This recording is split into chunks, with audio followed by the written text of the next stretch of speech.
In what you've done with your life thus far, is it giving you what you want? Courage isn't a brilliant dash, a daring deed in a moment's flash. It isn't an instantaneous thing, born of despair with a sudden spring.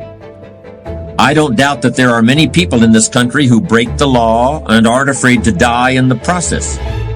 But I wouldn't call them courageous. Being courageous and brave is everything. It's vital to have faith in yourself, to be true to yourself, and to have the courage to do what it takes to achieve your goal. This consists of having the courage to be completely honest with who you are, and being strong enough to face your fears, anxieties, and struggles head-on.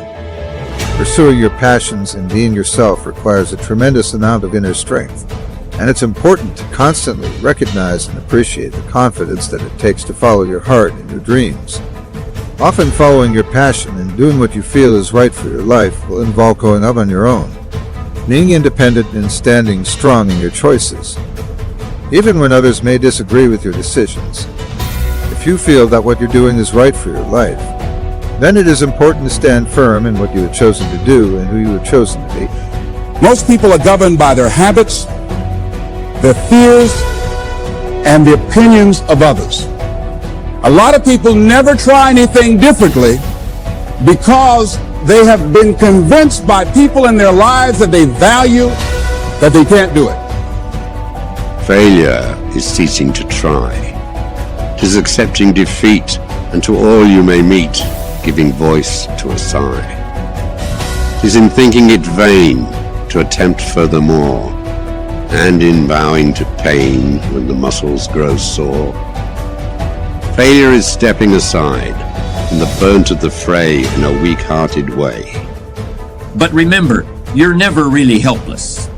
And the sense that you are helpless, or that you might be if certain things were to happen, is something we really ought to be afraid of, and that we should refuse to accept. You're never just a victim of circumstances. No matter what happens, you're never without options that can get you back on track. It takes courage to recognize that. I was a very public failure, and I even thought about running away from the valley. But something slowly began to dawn on me. I still loved what I did. The turn of events at Apple had not changed that one bit. I'd been rejected, but I was still in love. And so I decided to start over. Everything you already have, because what you have is substantial. You just haven't gone over the list and taken inventory in a long time. But the fact that you can walk, that's a blessing. The fact that you woke up, that's another blessing. The fact that you can see, think, reason, that's another blessing. As an individual who has been pursuing a dream and has been working in the entertainment business for several years now, I have learned what it takes to be strong even when it's felt incredibly difficult to do so. Having the courage to believe in myself through the good times and bad times, there are constant ups and downs in this industry.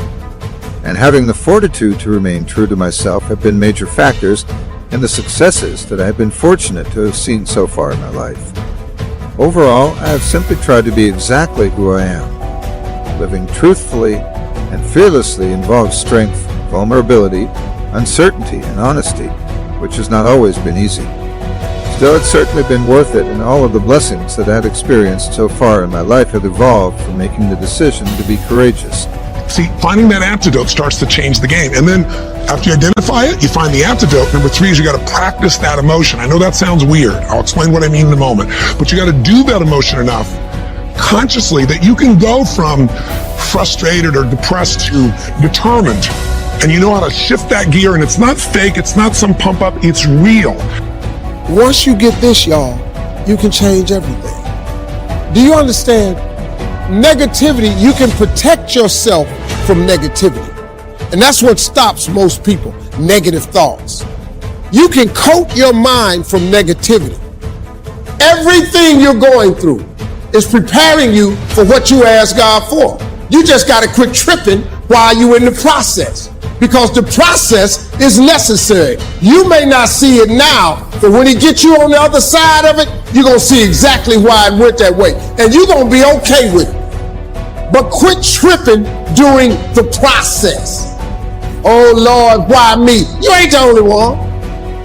Oh Lord, why me? You ain't the only one. Oh Lord, why I lose my job? You ain't the only one unemployed. Oh Lord, why he leave me? You ain't the first chick got left. Stop feeling sorry for yourself. This is not a pity party. But you got the right to celebrate the life.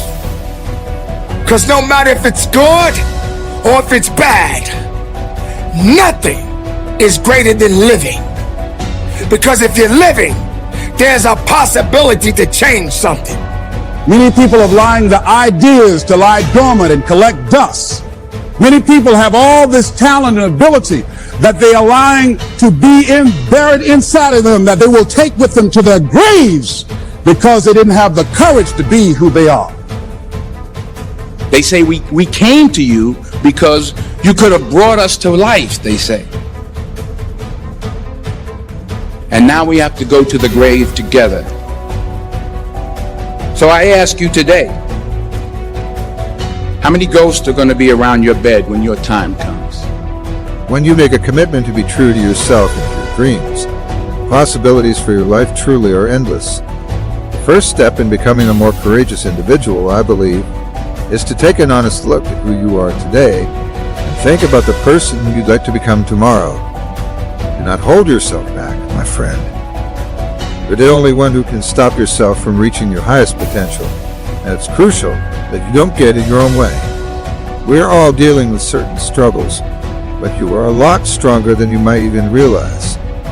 And now, the beginning of this year, is the perfect time to let go of any doubt and begin to move forward through any struggles that you might be facing. You're strong enough to conquer any challenge if you're not afraid to try. I've heard it said that a corporation that employs 10,000 men and women today may only need 1/5 that many within 10 years. Over the last 50 years, whole sections of our society have learned to identify with the corporation that employed them. That corporation provided not only a salary, but health benefits and the opportunity to create a pension fund that would make retirement possible at age 65 or even sooner. My third story is about death. When I was 17, I read a quote that went something like, "If you live each day as if it was your last, someday you'll most certainly be right." It made an impression on me, and since then, for the past 33 years, I've looked in the mirror every morning and asked myself, if today were the last day of my life, would I want to do what I am about to do today?